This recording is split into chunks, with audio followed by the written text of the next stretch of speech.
Good evening, everybody. I'm John O'Loughlin. Welcome to McDuff Lives, and very glad to have David Cranmer Underdown back with us here for a Wednesday night to get together and catch up with each other. And how are you doing tonight, David? I'm doing well, thank you. Good. I was going to ask the people in the chat, and hello, Charles and Dave and Gary, uh, to give me a sound reading because I was having a little trouble hearing David. Can you hear David okay? And give me a 5 by 5 or whatever you want to say about the sound level. And David, as usual, I'm watching your Twitter. I can't see everything because you put out so much every day, but I can't recommend it highly enough that folks, if you are not aware of David's Twitter feed, it's really a rich vein of research and connections that's really worthwhile. Okay, everyone says the sound is loud and clear, so we are good to go. All right. Um, what is your most recent Twitter venture? Well, I've been looking a lot into the Project Veritas. I feel like that's sort of a big story right now that Mark has been covering it quite closely, and other people that we've worked with, and so that's really what I've been trying to follow along with that. I feel like that is a really interesting area, and just kind of again my what I like to do is just try to learn the backstories of different characters and just see, who people are and what their backgrounds are and where they come from. So when we're talking about a Boston consulting group or Project Veritas, I'd like to get into, the histories of those organizations. Well, Project Veritas is been in the news big time for about a week now because of a video, and while the subject matter of the video is something that if we talk about it too explicitly, I could get another strike, and I don't want that.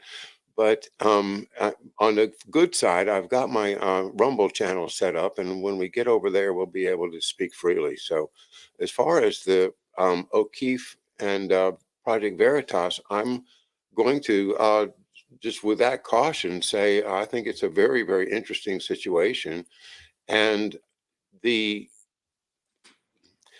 my initial and I'm still there. I just can't believe that it was candid.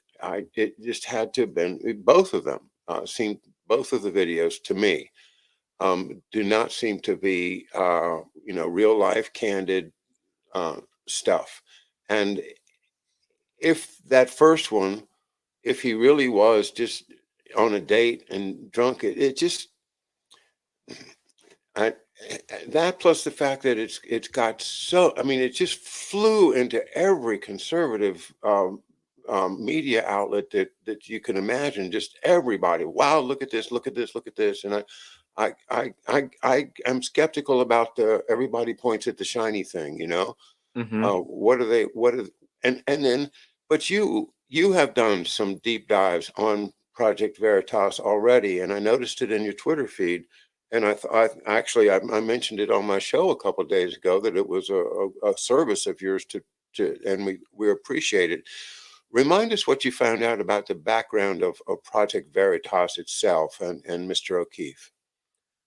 Well, I mean, he's an investigative journalist. He's from New Jersey. He went to Rutgers, which is a big, old university in Rutgers. He started off with doing a story about Irish discrimination based on Lucky Charms being served in their dining room, and I saw that.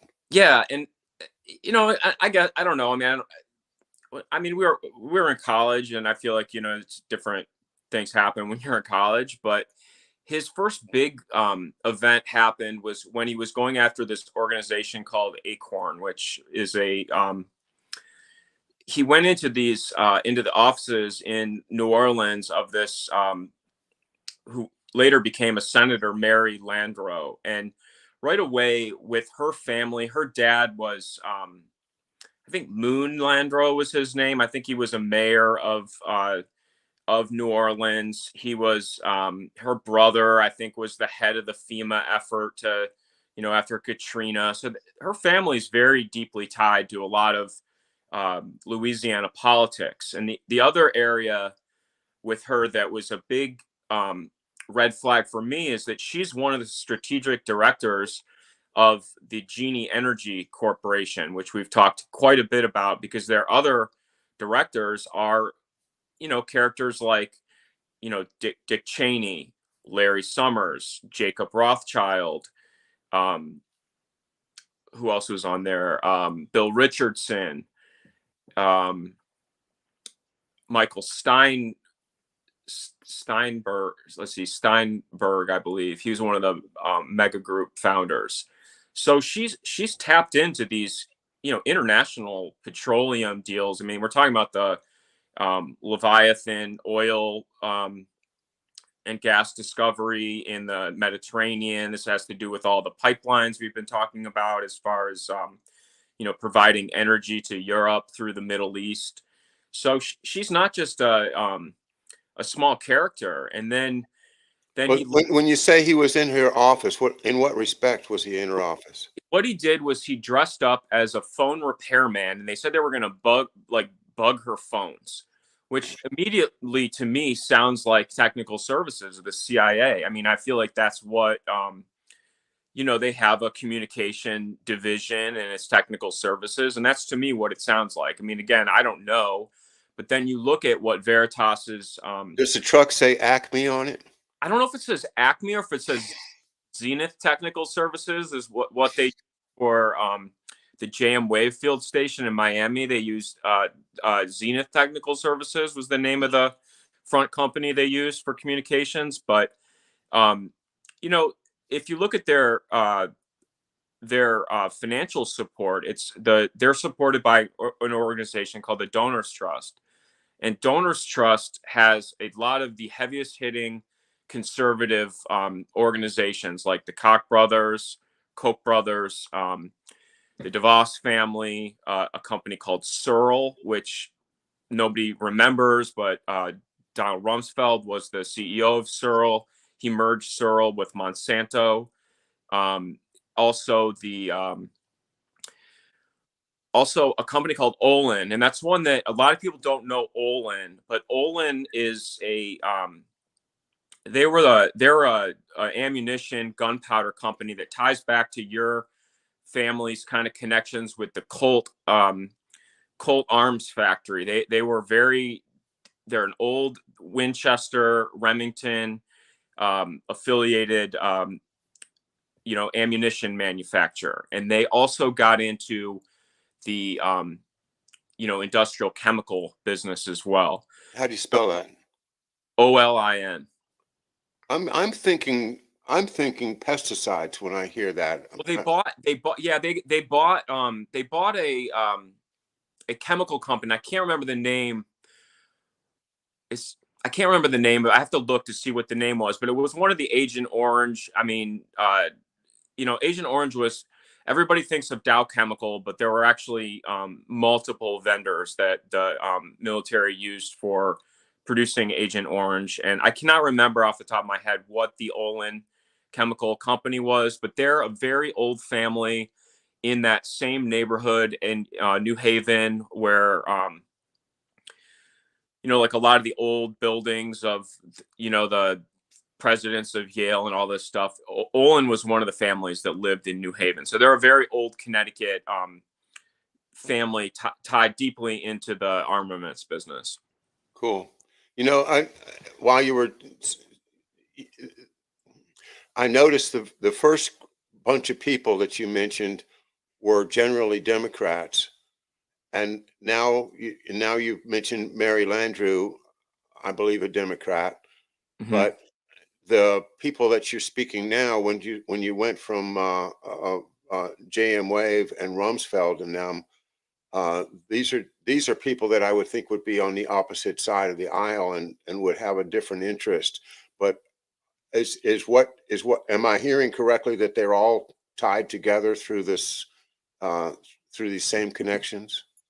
I mean, I think so. I mean, we've talked a lot about the Hegelian dialectic and sort of full spectrum dominance of a narrative and having conservative and a liberal viewpoint, and kind of having actors for both sides to fight and then control the fight. And that's sort of what I think is happening with this current story. To be honest, I think that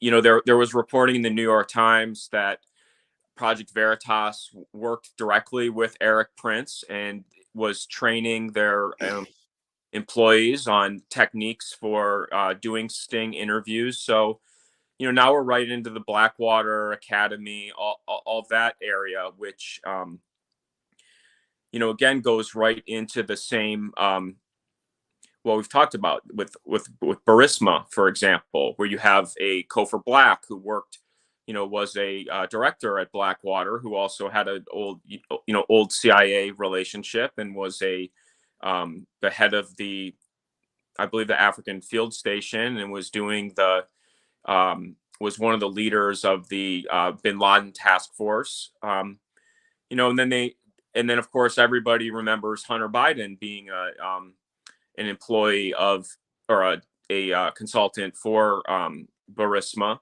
So you've got somebody that's really deeply tied with, an old CIA Blackwater contractor. Then you've got, the son of the vice president and current president, who's, obviously a longtime Democratic leader. Well, he's been in this investigative journalism business a long time. He seems to have a long track record of surreptitiously making videos, and I think that there was some that he had made that were going around back before the election, if I'm not mistaken, about some catching one of the Democrats doing something, if I recall. So, is he an independent voice for truth? Is he a secret operative for Five Eyes? Is he a Republican agent? Is he just an all-around good guy that happens to have gotten a whole lot of ink all at once, and now his name is everywhere?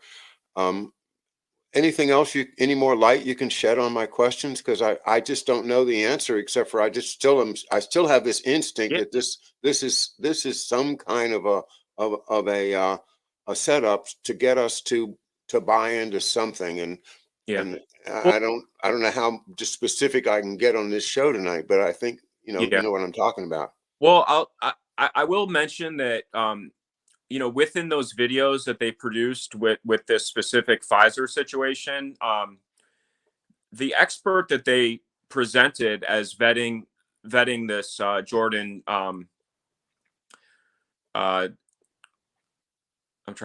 Jordan Walker, was Dr. Malone. Dr. Robert Malone was who they brought in those videos, and talked about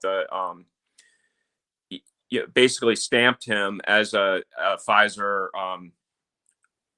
somebody that was the head of their mRNA platform, within Pfizer. So again, we're right back in with this, Robert Malone, his DTRA, his background with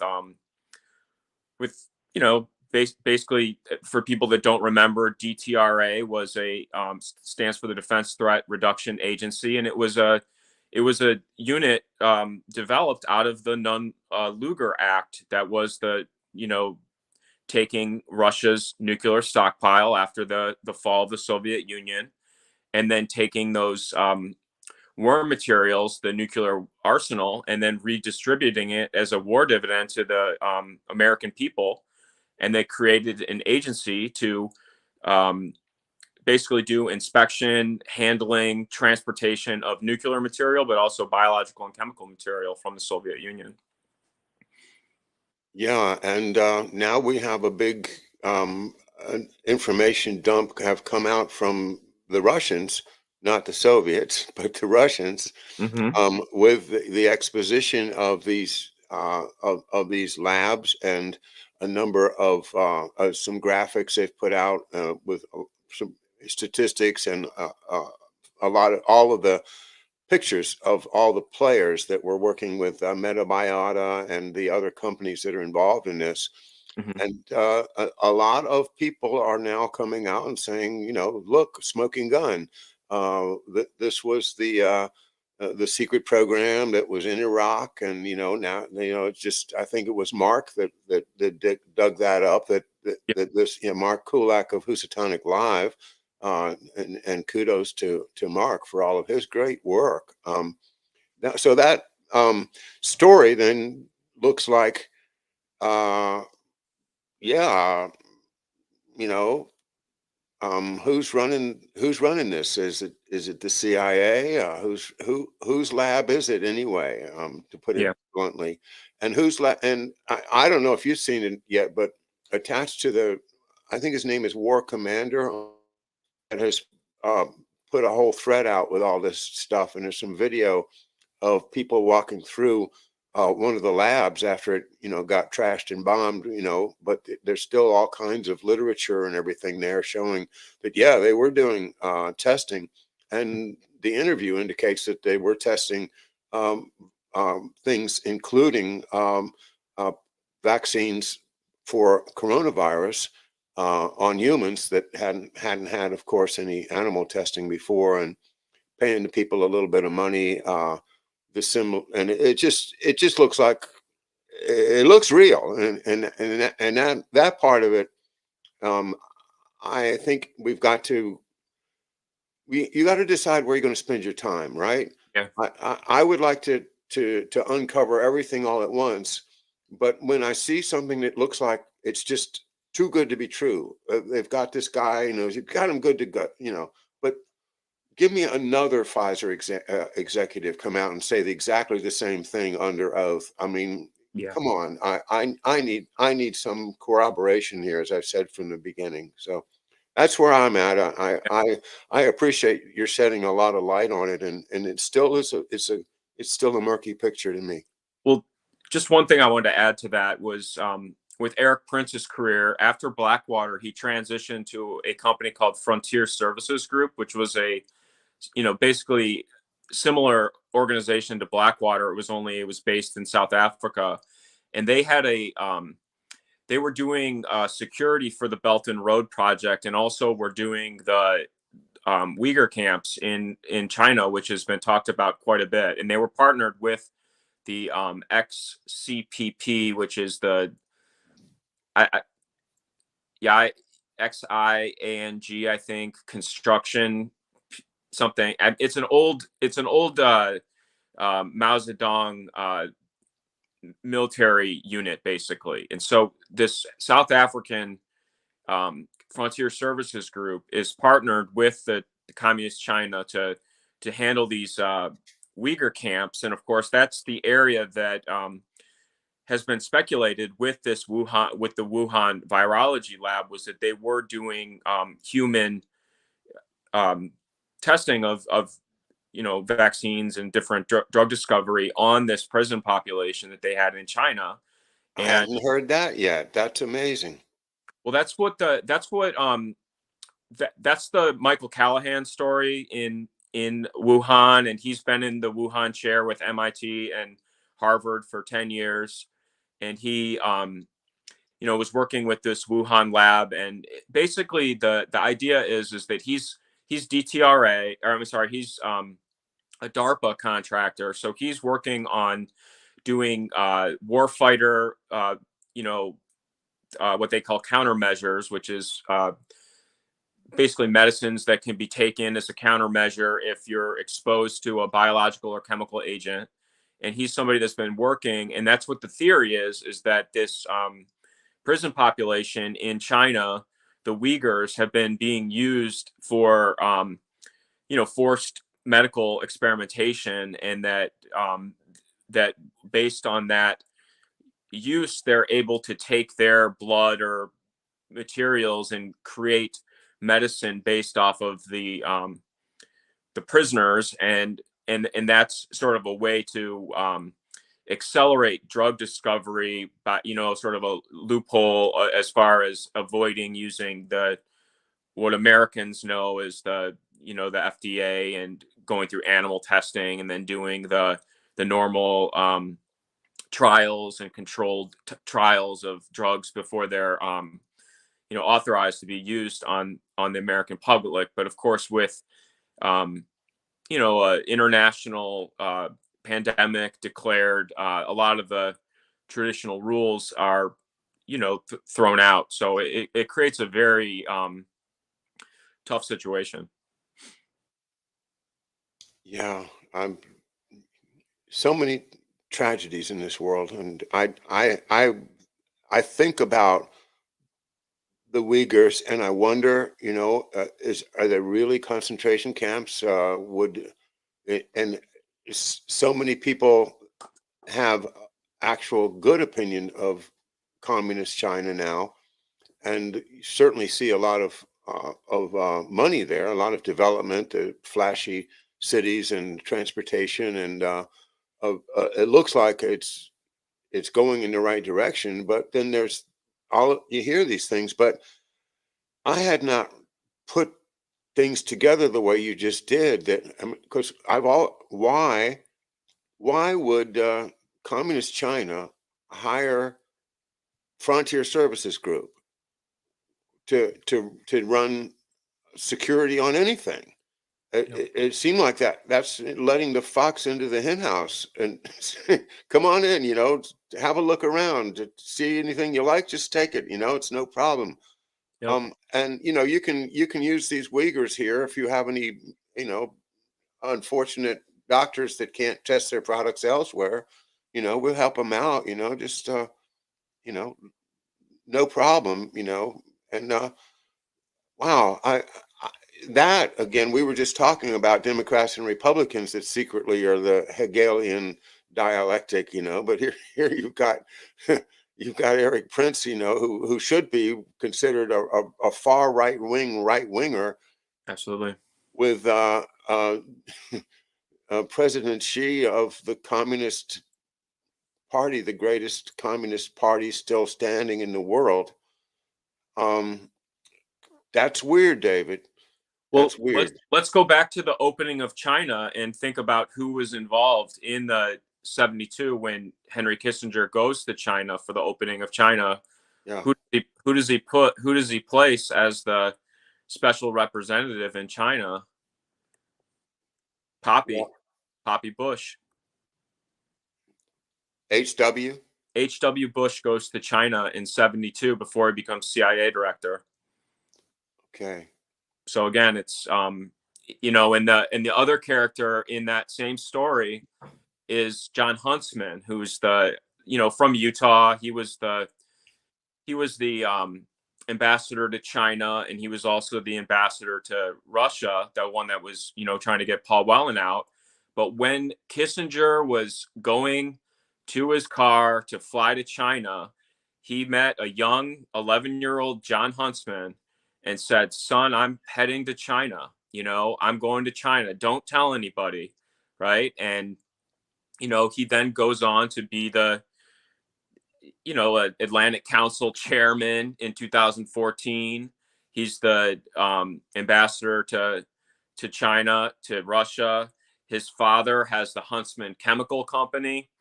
Again, another chemical person, and then he's a big heavy hitter in the Mormon community. So he's blood related to the Romneys. I've talked a lot about the Romneys and their relationship in Bloomfield Hills, where I'm from.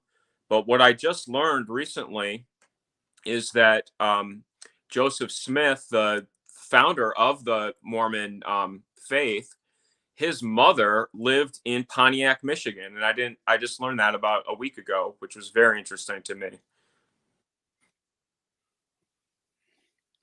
Pontiac is the city just north of Bloomfield Hills, for people that don't know Oakland County in Michigan. Wow. Andy Craig wrote Presidential Puppetry, and one of his chapters was devoted to Mitt Romney and the whole Mormon uh, legacy, the story of it, and it doesn't come out very well in his studies. it it all seems, but now we have millions and millions of people who are devout Mormons, and our fellow countrymen, and great people. I love them all, but the background of that religion, is very hard to understand, Yeah, to put it mildly. it Uh, is. yeah, but and then, well, let's get back though. We were talking about um, Project Veritas. We were talking about um, the connections that exist, that people have. They're tied together, and often it seems like they're tied together through something to have to do with intelligence, like PB wave you talked about. Um, well, I wanted to save a little bit of time for what we talked about as a kind of a fun project tonight. Yeah. To do something a little bit. I think it'll be fun.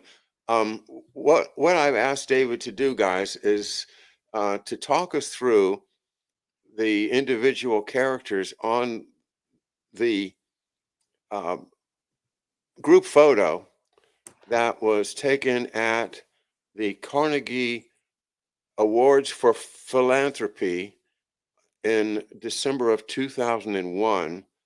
And I'm going to put this photo up on the screen here so you guys can see it. And because talk about people that are connected. I mean, these are some of the most connected people um, anywhere in history. And let's see.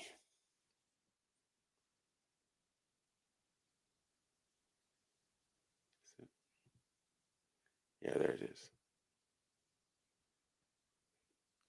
So David features pictures sometimes on his Twitter feed, and this is one of the two most common ones that he puts up. One of the other one is Bohemian Grove, which Mm-hmm. I want to go through with you again some other show, David. But this picture, 2001, the Carnegie Medal of Philanthropy. I looked it up. The occasion was some anniversary, maybe 100th anniversary of Andrew Carnegie uh, retiring from his business profession and becoming a philanthropist after selling out to J.P. Morgan. And of course, we've investigated some of the Carnegie philanthropy and where that money went into Cold Spring Harbor and all kinds of really dark things. But they uh, who put the money together? Who are the rich deep pockets? Well, this ought to be fun because who's in this picture but Anthony Fauci himself? We'll start on the left with Bill Moyers. And of course, I remember Bill Moyers, apparently a very, very good investigative journalist, a deep thinker, somebody I used to like to listen to him talk Mm-hmm. on PBS, etc. Press secretary for Lyndon Johnson. So, you know, had a little bit of covering up to do in the business of press secretarying, but anyway, here's Bill Moyers, and let's start with him. David, what would you like to add to what I just said? Well, Bill Moyers is somebody that I did not know a lot about, and I've come across him recently because when after JFK was killed, there's a phone call between let's see, it's I think Stuart Alsop, or maybe it was his brother Joseph Alsop, but one of them calls LBJ and is giving him advice on how to handle the death of JFK and what he should do as the president. And Bill Moyers is supposedly one of the people that was giving advice on creating the Warren Commission. Mm, Moyers was a congressional aide to LBJ in the 40s, so he goes mm, back with LBJ a long time. He also was a um, was a program director for Lady Bird Johnson's television station in Dallas as well. So his relationship with the Johnsons is very deep, and also with Connolly, very deep. So That's what I Bill was. Moyers. That's what. And Lady Bird Johnson's radio station was not small change. This was a huge financial empire that came from her family. So anyway, that's Bill Moyers, and let's go ahead and move through because we can't dawdle too much as we get through these many people. So Judy Woodruff is next. Judy. Judy's PBS. I don't know a lot about her. I mean, I know she recently did the interview with Trump. She's a media figure, but the name Woodruff is one that should raise red flags because that was the Robert Woodruff was the founder of the Coca-Cola company, and he donated to create the Emory University in Atlanta and also the CDC was funded with Coca-Cola initiatives to eradicate hookworm and malaria. So again, I don't know if Judy is directly related to the Woodruffs, but Bob Woodruff, that people may remember, that was a television announcer that had a shrapnel injury in his head during the Iraq Wars. He was a Cranbrook alumni.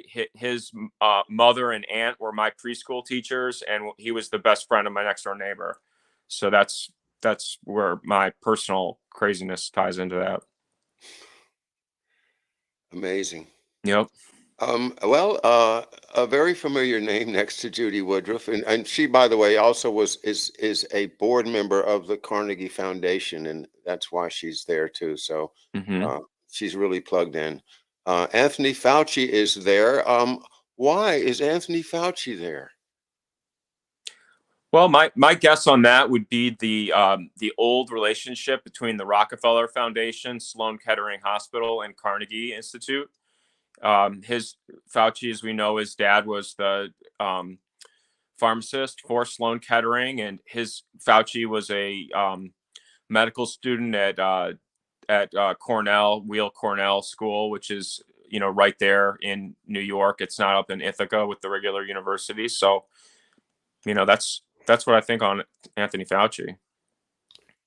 Well, standing behind him, I don't see his hand on Anthony's shoulder, but Ted Turner is standing there like a mentor in a way behind Anthony Fauci. And of course, Ted Turner, he of the Georgia Guidestones, um, which got blown up recently for who knows why or who did it, but that's another story. Ted Turner, the media mogul, and obviously not against the eugenics program, which I kind of unfortunately feel like there's a kind of a eugenics theme to this particular group. Yep. Ted Turner. So Ted Turner, as everyone remembers, is the founder of CNN. He got his first radio license through MIT. He wasn't a student there, but it was the MIT school radio station that he got a license for. He's also one of the co-founders of our favorite, the Nuclear Threat Initiative, which was founded with Henry Kissinger, George Shultz, Sam Nunn of the Nunn and Lugar Act, and William Perry, who was Secretary of Defense. What does Ted Turner know about nuclear threat initiatives? I don't know. I mean, he gave $1 billion to the United Nations. Oh, that's what he knows. So he's, again, like, I think that people have their specific roles, and Ted was the media mogul. I mean, he created the 24-hour news. He was famous for owning the Atlanta Braves, and he was married to everyone's favorite Jane Fonda, and she has her history as well, as far as being an iconic figure as far as feminism and protesting pollution and nuclear initiatives and things like that. So I don't, he's again, like, I don't know. I mean, I know, like, Warren Buffett buys or funds the uranium fuel bank through the Nuclear Threat Initiative, but is Ted Turner doing the accounting, or is he the guy that's organizing the public relations? Hanoi Jane. She was also married to a Royal Oak, the founder of the SDS, the author of the Port Huron Statement, Tom Hayden, who Mm-hmm. was a parishioner of Father Coughlin at the Shrine of the Little Flower. So again, Wow. another Pontiac to Royal Oak, Michigan connection, because the Jewett family, who I believe is related to my dad, they started the WJR radio station, which broadcast Father Coughlin. Bill Gates Sr. I guess Bill couldn't make it, so he sent his dad. Mark Kulak is the person to watch on Bill Gates Sr. He's directed us to think of Bill Gates, the Microsoft, as sort of a what we call the rodeo clown character, a punching bag, and that Bill Gates Sr. is the real interesting connection with his friendships with you were talking with Harley the other day, and he brought up the name Scoop Jackson as being sort of the founder of what was called the neoconservative movement, and that was somebody Bill Gates Sr. was very close with, and also with I'm gonna blank on all the names of the other Seattle and Washington state politicians, but Yeah. Gates Sr. was Gates, Ellis, and Preston, I think was the name of his law firm. And they did a lot of intellectual property law. They had, characters that come along later, like Jack Abramoff was a partner at his law firm. So there's a lot of old, CIA slash, again, like a DARP, a DTRA type or DARPA type programs where military programs are being, created as public or private companies to monetize. And I think Bill Gates Sr. was a real major player in that program. Well, right in front of Bill Gates Sr., Tom Brokaw. I mean, what is there to say about Brokaw? He's the guy that said the greatest generation. He was, and he also got in trouble with the what was he had the interview that it wasn't the Valerie Plame. There was something that he did that he got in trouble for, but he grew up in North Dakota on a I think an Indian like one of I don't know if it was a internment camp, but he had a kind of a weird background with that. But he was, he's NBC, which, you always go back again. That's, we got David Rockefeller down a couple rows, but, NBC is sort of the Rockefellers, mouthpiece as far as media. I didn't even see David. He's hiding behind Barbara. He's behind Baba. Oh, okay. All right. Well, let's not skip over George Soros, who happened to be in town. I guess, he just dropped by for the photo op. Yeah, George, I feel like is a hot button issue. There's a lot of preloaded defense of him, which I think is so intriguing. He's again like Bill Gates. I feel like they've spent a lot of effort to have sort of key conservative people attack George Soros and then have these prepared defenses of him. His background, people know about the story of him being, a Hungarian and, brokering the art and jewels of his neighbors or whatever to get his own pass. But he was only 15. Come on. He was young, but, to take it to today, though, I mean, his Open Society Foundation is everywhere. I mean, he broke the back of the pound, the Bank of England. He's a very key financier. He also has a relationship with the Open the Open Society Library in Budapest, which is now called the Blinken Open Society Library, with Tony Blinken's father, who was a Warburg Pincus partner, but also they hold the records of the the Voice of America and the Radio Free Europe is held at the Budapest Blinken Open Society Library. So if you want your Alan Dulles created European public relations tied to the current Secretary of State of the United States, whose stepfather was Robert Maxwell's lawyer, George Soros is your man. All right. Who's the lady next to George? So she's a South African woman. She was a director of the World Bank. She was also a board of director of the Anglo American Company, which ties right into the De Beers and the Rhodes Roundtable and all of our favorite Milner and Rhodes and all that, which has a very deep tie to the Carnegie Foundation in general, because the man that created the Carnegie was named Elihu Root, and he was the lawyer for Andrew Carnegie and J.P. Morgan, and he created another organization that people talk about called the Council on Foreign Relations. And the Council on Foreign Relations has a sister or brother organization called the Chatham House in England, which is very deeply tied to the Round Table organization, which was part of the Anglo American Company's empire. One ring to rule them all. That's right. Yeah, and so it's Mamphela Ramphele, Mhm. and next to her, well, let's do David since he's so shy. He's hiding behind Baba Wawa. Baba Wawa, yeah. So David Rockefeller, as we all know, is the son of John D. Rockefeller Jr., and he was a interesting points on him. He was a great mentor to Henry Kissinger from Harvard. He was a classmate of JFK at Harvard. He was a classmate of JFK at the London School of Economics. He dated Kik Kennedy.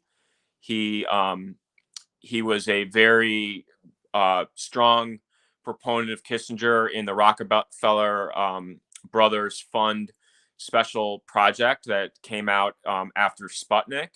He became the director of the Chase Manhattan Bank with John McCloy, another character that is very interesting and has a lot of ties to Chase Manhattan Bank, to the Marshall Plan, to the creation of the European Union, all these different things. So everybody knows the name Rockefeller, and their Standard Oil was their original business. And again, when we all want to beat up on IG Farben, and probably rightfully so, but they were partners with Standard Oil of New Jersey and also General Motors, and a lot of their technologies as far as fuels and synthetic rubber and other strategic assets that were used in World War II.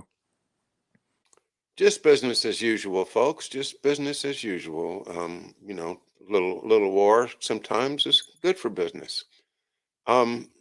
Let's move on. Richard D. Parsons. I don't know who he is at all. Tell me a little bit.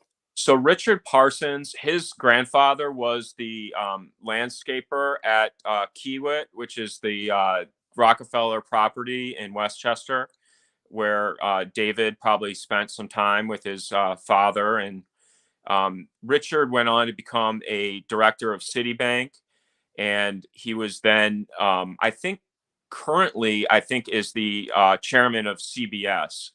So he got into the media business. I don't know a ton about Richard Parsons, but I'm always very intrigued that his grandfather was the landscaper, because Frederick Law Olmsted, who is, again, another very interesting historical character, he was fired by John D. Rockefeller Jr. in 1904, and I still have not figured out why he got fired from Kit, I think is how you say it. Olmsted got fired? He got fired, yep. Okay, so Parsons' grandfather, it starts to sound like Chauncey Gardner to me. The amazing rise of this Gardner to the heights of, well, Yeah, government.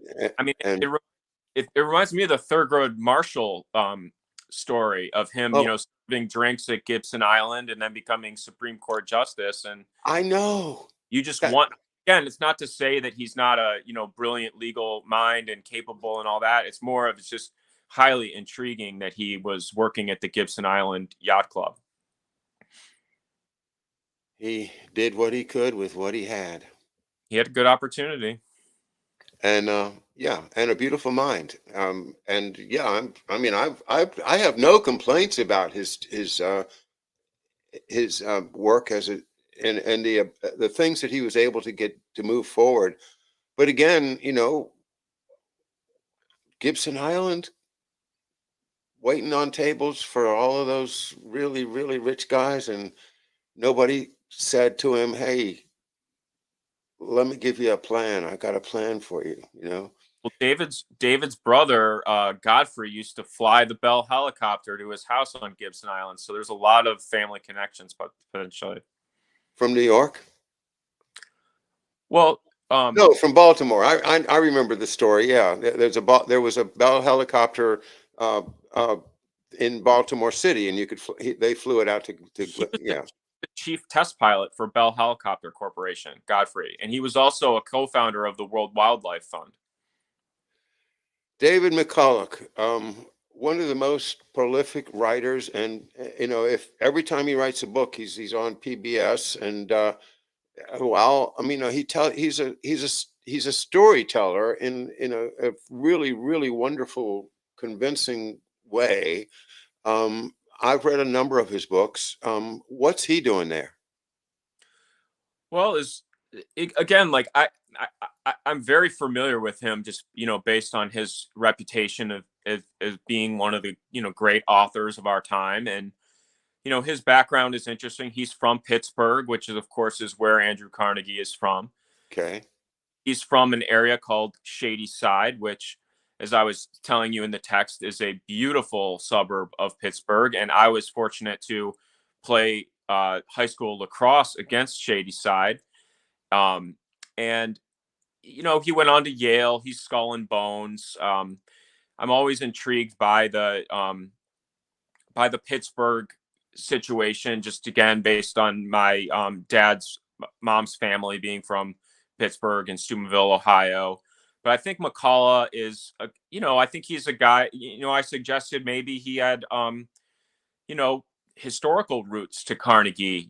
Being Scottish, and maybe their families were Jacobites together or something, and went to Pittsburgh. I mean, Carnegie Mellon is a huge interest in Pittsburgh as far as a university, and then the Mellon family, of course, is right there, and then also Christopher Heinz, who was a business partner of Hunter Biden. His family is from the Pittsburgh area, the Heinz Pickle Company, and of course.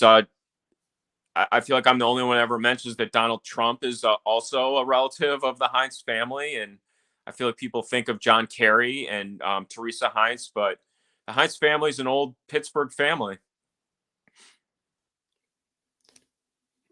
And I think, we have to do that Trump thing sometime. I accept the idea that they're related, but it goes pretty far back, isn't it? I mean, don't you have to go back to Germany to make that? It does. Yeah. It's not like they're first cousins or anything like that, but Trump's mom was a worked in Andrew Carnegie's home in New York, so That is a connection. yeah. So Interesting. no, and she's a McLeod, which is the Isle of McLeod and all that is very interesting as well. So Isle of Lewis, isn't it? Where the McLeod. Isle of Lewis. It's McLeod of Lewis. Yeah. Yeah. So Yeah. there's some interest there. I don't know. Again, it's just speculating. Interesting though. And I'd love to talk about Jacobites. The more I study them, the more I'm fascinated, and I see this incredible present, Jacobite state of mind that's still in our culture. People don't recognize it, but it's there, and Yeah. it's instinctive. I think another night. We've got three ladies left to do, so let me turn it over to you. The three seated ladies holding their purses. So intriguing, all of them. Did you want to start with which one? Do you want to I leave it up to you, David. Fire away. We'll just go clockwise. Now we'll go to Brooke Astor, who is Now the Astor name. I know that from somewhere. Well, yeah, we should all know her. Ask her name. She was married to Vincent, who was supposedly the wealthiest man in the country. His father went down on the Titanic, and he had many marriages. I think Brooke was his fourth wife. One fun story was Prescott Bush's sister was fixed up with him, and he proposed to her, and she said, "I don't even like you." So she didn't. Prescott's sister didn't marry him, but Brooke said she'd marry him because she knew she knew the name, the Astor name, but she had a very interesting end of her life. She had a elder abuse situation. Her estate was transferred to Oscar de la Renta's daughter. The letter was signed by David Rockefeller and Henry Kissinger. So there's some intrigue there with Brooke Astor. There's got to be some old um, link to the John Jacob Astor fortune. Of course, he was a partner with the East India Company and was an opium broker, and of course had a lot of Manhattan property. Famously, the Empire State Building was built on his property. And then if you go to England, the whole Profumo affair, which was happening simultaneously with JFK, that a lot of that was happening at the Astor's property in England. So there's a lot of intrigue with the Astors. What you said about poor Brooke Astor there, she looks a little dazed in the photograph, but She was really old. I think she was yeah. 104 when she died. But then you say that she was. It started to sound like Chinatown. Keep this the little old lady locked up and write her will for her, and oh There, my. there's something that happened there, because the next person on our list has an equally intriguing story that was something Okay. like. Leonora Annenberg. So Leonora Cohen was the niece of Harry Cohen, the founder of Columbia Pictures, who was the inspiration for the character in The Godfather, where our friend Tom Hagen goes to Beverly Hills and has the horse head in the bed. I don't think you could forget that scene. But Harry Cohen was the inspiration for that. That's her uncle. She grew up with him. She was married to Louis Rosenthal, who was the great friend of Roy Cohn, that did all of the compromat for Meyer Lansky's network. Are those cones related? I don't know how they couldn't be. I mean, I haven't found like a direct connection, because the name, the COHN, the COHEN, Cowan, like they change it. But of course, she grew up in California. She's a Stanford alumni. She was very much California. Roy Cohn's family was, very New York, Upper East Side, Okay, Columbia. I don't know. His dad, no, I don't know. But her last husband was the Annenberg. Oh my gosh, her father-in-law was the Annenberg that had the the sports line and the ticker tapes, or not the ticker tapes, but the boards they used at the tracks. They had the Philadelphia Inquirer paper. They were very good friends with the Reagans. Her husband and she were the ambassadors of England in the 80s. But with Roy Cohn and Louis Rosenthal, when Louis Rosenthal was on his deathbed, that was when he had her daughter, I believe, tried to forge his signature on his deathbed, and that's what Roy Cohn got disbarred for at the end of his life. So that's just an intrigue there too. But the Annenbergs are they're an old Chicago outfit family, and her family was the the Hollywood sort of mafia connection, and then her uncle was very good friends with a lot of the East Coast, like the Meyer Lanskys and the I'm trying to think of the other New Jersey gangster, Abner's Willman, and those guys. Like there's a lot of intrigue there with when you get into sort of the mega group talk or whatever. Like her family has very generational roots with that group. This is so fascinating. These people that are all they have the most legitimate reputations. They're just as clean as a whistle. They all just they do wonderful things. They're philanthropists, for goodness sakes. Who wouldn't love a philanthropist? Well, one more, Irene Diamond. Irene Diamond, and that's the Irene Diamond has the she and her husband were very involved in AIDS. They have the Diamond Institute at Columbia, which has David Ho is the leader of it, and David Ho is the scientist that was the Time Magazine Person of the Year for AIDS discovery. So her family is very very tied to the old medical community. I've talked about Columbia as far as having Jeffrey Sachs and the Mailman School of Public Health, and Ian Lipkin, Peter Daszak, Yen Pottinger. All of these characters that are in the COVID story are related to Columbia's health, which is very close to the Rockefeller and Sloan Kettering. It's all in Manhattan, and so their family is just very involved with AIDS. Then, of course, anytime I see the name Diamond, I just think, oh my gosh, is it really like a De Beers, like a rebranding of De Beers, which was the Oppenheimer and the oh my gosh, BEIT. Those were like the big founders of De Beers. And then, of course, you have all the English bankers too, like the Rothschilds and Montefiore's and all that stuff are also big investors in the mining traditionally. Well, there you have it. Oh, we didn't do Baba though. We didn't do Baba Wawa. We Well, forgot. oh, I'm sorry. I said her name so many times. I forgot. Let's get Barbara Wawa's bio from David.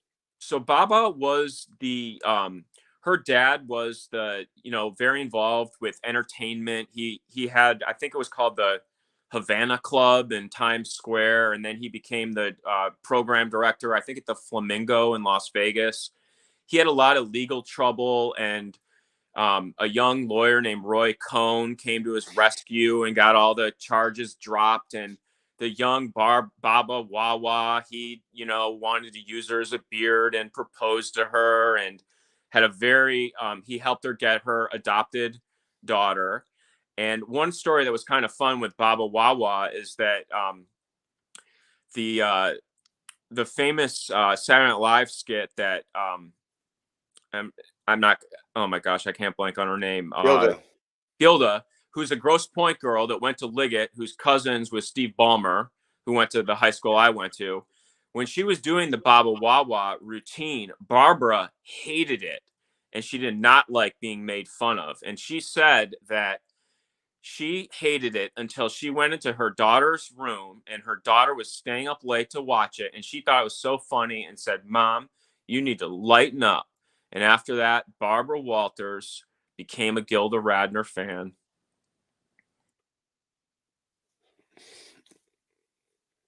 I was a Gilda Radner fan. Who wasn't a Gilda Radner fan? She was incredible. Incredible. And again, they take them, they give us these wonderful people, and then they're gone. Belushi. Um, so many musicians. And you know, I guess they think it wears us down. It discourages us. But as many people have been saying this week on very many different platforms, when you see how it's constructed, when you see that through it, then it doesn't work anymore, and we win. And to see this group together, and we've gone from the the supposedly greatest medical institutions, media, computers, finance, old money, mafia money, e- everything is all in this picture here. And what does it tell us? Does it tell us, what does it tell you, David, that all these people are in the same place to getting their picture taken by the Carnegie Medal for the Carnegie Medal of Philanthropy in December of 2001, a month after or 3 months after 9/11? Well, as we've said, I mean, it's honestly it's sad for me because I feel like you and I both have been personally, affected by the what I believe are the programs that they're hiding by presenting us these characters. And again, it's not to say that they aren't talented or worthy of their reputations or whatnot in their different areas, but I do think that, sadly, that I think that there's a chemical and a biological weapons history in our country. And I think they use a lot of distraction with different, by, America loves the Horatio Alger story. We like a hero, we like a rags to riches story. We like to have, a miser and a kingpin to hate on. And people play different roles.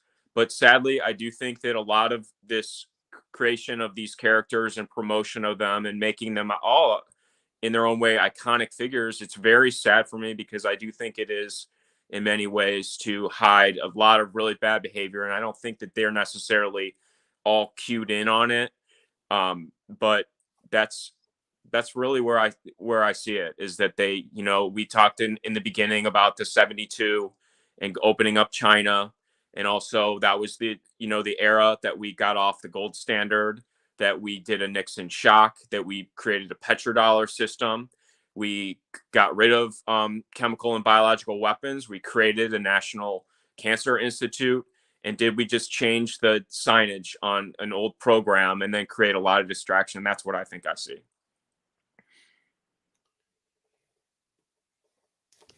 Well, David, I really do appreciate it. I know everyone else does too. Geez, we've got 96 people on the McDuff Lives on Facebook. I mean on YouTube, but I don't have an account on Facebook, but it's been a very good show for the McDuff Lives channel, and thank you very much for being a part of it, David. I really can't thank you enough. This is so that was I know it's painful, but it's also fun, and you feel like don't you feel a sense of accomplishment of like we pulled back the curtain a little bit today? I do. And I didn't believe in I didn't really believe in a lot of this stuff, and I keep coming across just really groundbreaking things like James Watson of Watson and Crick. He moved to Bloomington, Indiana to study under Herman Joseph Muller, the next door neighbor of my mother in Bloomington. And that somebody that who has this very sketchy history of Cold Spring Harbor and creating DNA. And Mark Kulak has talked about this battle for um, for the Human Genome Project, and that genetics being the ultimate prize that these superpowers are fighting for. And when I see that, I do believe in it more, because I mean, it is hard for it is for me to believe that that was these things were going on around. I mean, we've talked a lot about GM and Standard Oil of New Jersey and their roles, but it's I'm hopeful that that people do use it. I mean, I feel like a lot of people have seen this picture, and hopefully that's a lot more in depth than most people, because I feel like we're very conditioned to be like, oh, George Soros, and that he's a bad guy, and I've seen it on Infowars or whatever. But there's a lot of history in all the characters, and again, like, I'm somebody that looks at that and I think they put Lenore front and center in the middle, and I think, to me, that says she is very important. And again, I think it is you know I think it's the underworld, and as I said, I think it's I think this mega group has a lot of power.